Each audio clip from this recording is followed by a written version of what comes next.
एहसन इकबाल को गोली लग गई थी तो उसके ऊपर भी लोग सेलिब्रेट कर रहे थे। देखिए नदीम मलिक साहब, जहाँ तक एहसन इकबाल साहब की आपने बात की, लेकिन कतई नज़र कि उनके साथ जो हुआ वो बहुत बुरा हुआ, लेकिन उन्होंने एक मौलवी साहब के मिल में मुझ पर फतवा लगवा दिया था। आपको ये बात पता है? वो ये ऑन रिकॉर्ड है, वीडियो के अंदर है, लेकिन मुझे फतवा लगवा दिया था उन्होंने। सो जब अगर मेरी मुखालफत होती है आबिद शेर अली साहब के साथ, लेकिन मैं फतवा नहीं डालता। इनके घर में माँ बहन बेटी गुजर रही है और टायर पंचर हो गया है। जिसने मारी वो गलत मारी या सही मारी? हम इफ एंड बट्स में इसको जस्टिफाई तो नहीं कर रहे। नहीं प्लीज, गोली क्या या किसी को ये चीनी भी ऊपर के फेंकी हो तो ये टोटली गलत 500%। नवाज शरीफ के ऊपर लाहौर थे तो वो किसी ने जूता उठा के मार, ये गलत तरीका है ना। तो इससे आप उस आदमी का कद छोटा नहीं कर रहे, अपनी असलियत और बता रहे हरकतें। किसी को आदमी छोटा बड़ा नहीं कर सकता। इज्जत और जिल्लत अल्लाह के हाथ में। अगर मैं किसी के आगे जूता रख देता हूँ, मार देता हूँ, या कोई स्याही फेंक, ये भी यूं करके फेंक देता हूँ, स्याही भी फेंक, ठीक है। तो इससे आप अपने ज़र्फ और अपने घटियापन की बात बता रहे हैं। उसका कुछ भी नहीं जा रहा, वो तो मुँह साहब के अंदर निकल जाएगा, वो तो इनोसेंट है। जो भी खड़ा है वो ये खड़े हैं, मैं कर देखिए नहीं मेरे साथ हमारे वहाँ ना, मैं आया तकरीर में भी आज मैंने ये कहा है कि हमारी सियासी मुखालफत तक ठीक है। मैं भी इसको अब रियलाइज़ करता हूँ, हम जानी दुश्मन नहीं बन सकते एक दूसरे के, क्योंकि हमारा जानी दुश्मनी का मैं मुखालफत कर सकता हूँ, मुखालफत कर सकते हैं, अग्री टू डिसअग्री कर सकते हैं। और यही जो बॉन्ड हमारे बीच में नहीं था पार्लियामेंटेरियंस के ऊपर, जैसे मैंने आज अनाउंस किया कि शहबाज शरीफ साहब की अगर किसी ने integrity as prime minister, as parliamentarian question किया तो मैं शहबाज शरीफ साहब के साथ खड़ा हूँ। यही मैंने कहा पीटीआई के, ये एमक्यूएम के लिए। अगर इस सेनेटर के साथ कुछ होगा तो अगला सेनेटर आगे खड़ा होगा, नॉट कि सेनेटर है आपके पास को मसला होगा तो हम पाकिस्तानी साथ खड़े होंगे। लेकिन अगर आप यूं करके बुलाएंगे मुझे तो फिर यूं होगा। आप ये इज्जत एक वाहिद चीज़ है जिसमें आप किसी के अंदर भी इन्वेस्ट कर दें। मैं आपसे इज्जत से बात करूँगा, मुझे डबल इज्जत वापस करेंगे। लोगों का कॉन्सेप्ट है कि कोई बातें स्टेटमेंट दे के रिमार्क्स पास करके कोई बहुत बड़ा तुरम खान बन जाता है। कोई तुरम खान नहीं होता। अच्छा आबिद शेर अली साहब, अभी आप दूसरे हिस्से की तरफ आ रहे थे, वो बयानात जो अदालत से भी आए और कुछ आपके लीडर्स की जानिब से भी आए, जिसका मैंने आपको माजी का और हाल का मुवाजना करके बताया। देखें, जब आप मुझे सिसिलियन माफिया के हेड कहेंगे, आपको किस आइन के ने इख्तियार दिया कि आप मुझे डिग्रेड करें, आप मुझे मेरी इंसल्ट करें? मैं अवामी नुमाइंदा हूँ। आप आइनी दायरे में रहकर अपनी गुफ्तगू को कंटेन करें। आप पाकिस्तान के उस मुकाम पे बैठे जहाँ पे आप इंसाफ का तकाजा है, और एक ये आपने अल्लाह की अदालत में जवाब देना और इस अवाम की अदालत में जवाब। आपको कोई राइट नहीं बनता कि आप मुझे सिसिलियन माफिया कहें, आप मेरी इंसल्ट करें अदालत में। दुनिया की किसी अदालत में बता दें मलिक साहब, कोई किसी भी फिगर को जो आम पब्लिक को उसको इंसल्ट करे। ये सिर्फ पाकिस्तान में रीत और रवायत है जो चंद बरसों से पड़ी है कि आप जजेज हजरात टीवी वालों का इंतज़ार करते थे।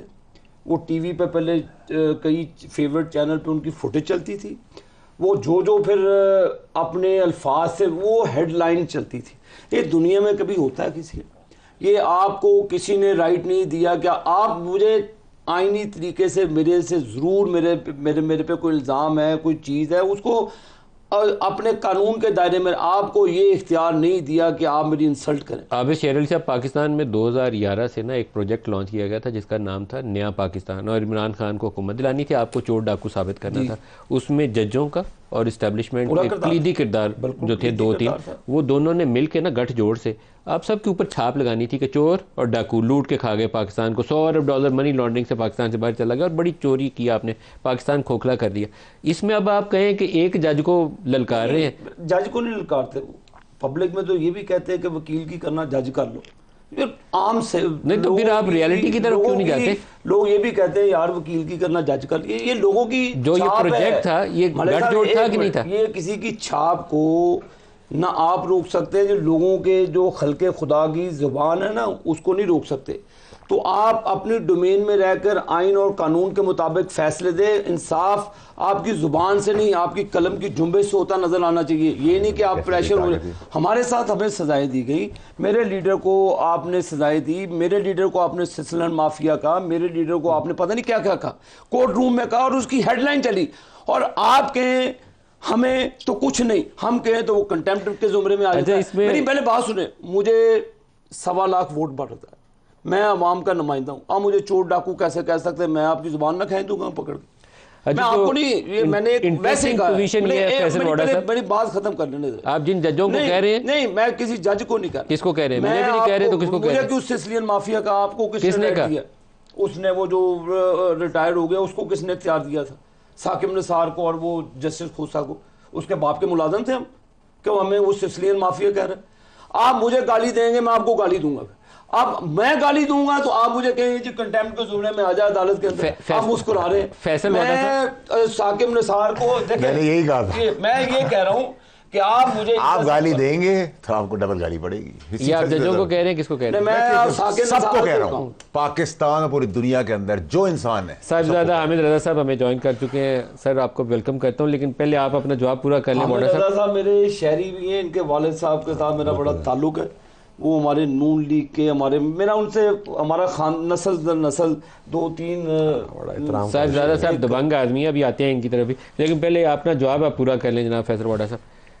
देखिए इमरान खान के केस चल रहे हैं जी इस वक्त इस्लामाबाद हाई कोर्ट में। आज टेरियन वाइट वाले केस को उन्होंने उठा के तो बाहर फेंक दिया है। कल साइबर वाला मामला लगा हुआ है। अंजाम इन केसेस का अच्छा नहीं होना, और मुझे लगता है कि ये इस्टेब्लिशमेंट वर्सेस जुडिशरी जो टसल है ना, इसमें आप लोग उसको और पंप कर रहे हैं, कुछ चीज़ों को चैलेंज करते हैं जज को बैठ के। पहले चैलेंज नहीं किया इन्होंने, खोसा इन्हें पहले याद नहीं आया, साकिब निसार भी पहले याद नहीं आया, अभी अचानक इन्हें 10 साल बाद याद आ गया। उस वक्त भी याद आया, हमारे 3 बंदों को निकाला। टॉलरेंस थी ना, ये टॉलरेंस दे करना आपने हर आदमी को एक लेवल और लिमिट और बॉर्डर लाइन से 10 गुना आगे इजाज़त दे दी। लेकिन ये बात ठीक है, मैंने आज तकरीर में भी ये बात की, सिसिलियन माफिया इन्होंने तो उस वक्त नहीं उठाया, मेरे पे प्रॉक्सी लगाया एक सिटिंग जज ने, अतरमल्ला ने, जस्टिस।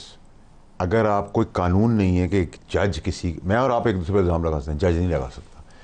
उसकी इंडियन हेडलाइंस बनी है, उसकी इंटरनेशनल हेडलाइंस बनी है, ठीक है जी।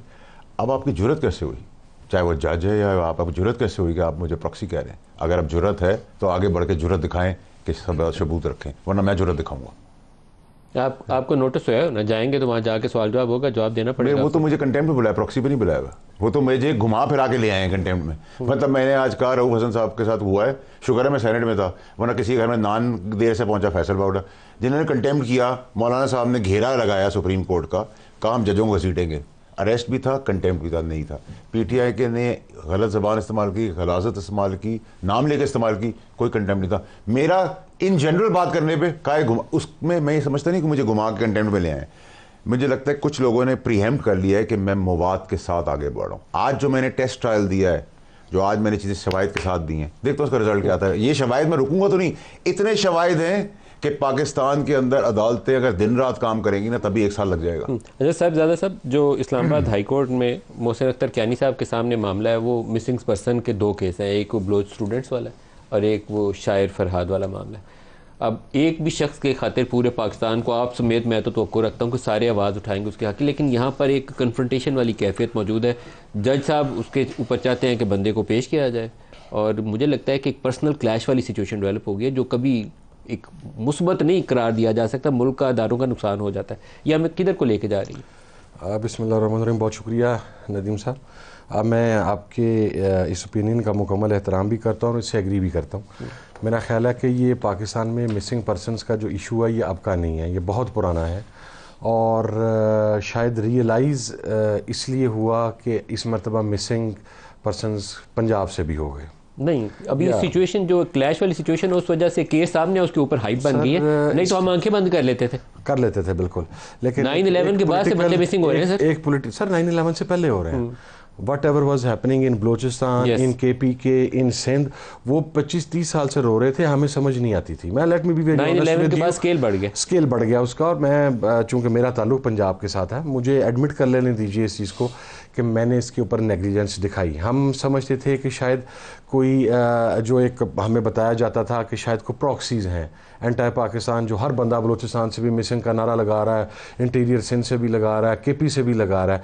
लेकिन जब अब खुद पे गुजरी है तो उसमें पता लगा कि सारी हकीकत वैसी नहीं है जैसी बताई जाती है। यकीनन कुछ लोग ऐसे हैं जो मिलिटेंसी में मुलव्वस हैं, जो एंटी स्टेट हरकत में मुलव्वस हैं। डिफरेंशिएट करना पड़ेगा ना, एक पॉलिटिकल और सोशल एक्टिविस्ट में और जेट ब्लैक में डिफरेंशिएट करना पड़ेगा। आप हर चीज़ को ग्रे एरिया में नहीं रख सकते।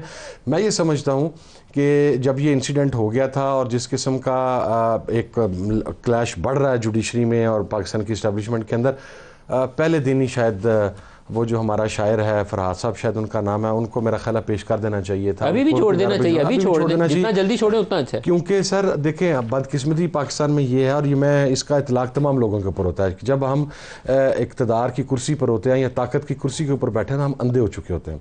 हम समझते हैं कि नौज़ुबिल्लाह नकले कुफर कुफर ना बाशद, खुदा मैं ही हूँ, मैं ना खुदा बन के बैठा हूँ और किसी के माई बाप की जुर्रत नहीं है कि मेरे आगे बोल सके।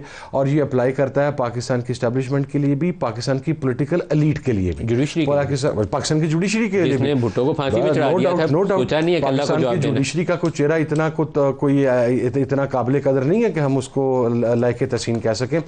जो भी ताकत में आता है वो समझता है फिर मैं ही हूँ, और फिर उसके बाद उसको वो ये भूल जाता है कि कुछ अरसे के बाद there is ending for everything. अरूज सिर्फ अल्लाह की ज़ात को है जो परमानेंट है, उसके अलावा सब कुछ ज़वाल है। तो ये अगर दे देंगे तो वेल एंड गुड, वगरना कन्फ्रंटेशन होगी। पहले ही पॉलिटिकल स्टेबिलिटी नहीं है, और अगर अब ये दो इदारों के दरमियान ये कन्फ्रंटेशन भी सामने आ गई तो मज़ीद मामला तबाही की जानब आ गई है। लेकिन ये कन्फ्रंटेशन हो रही है और मज़ीद होनी है।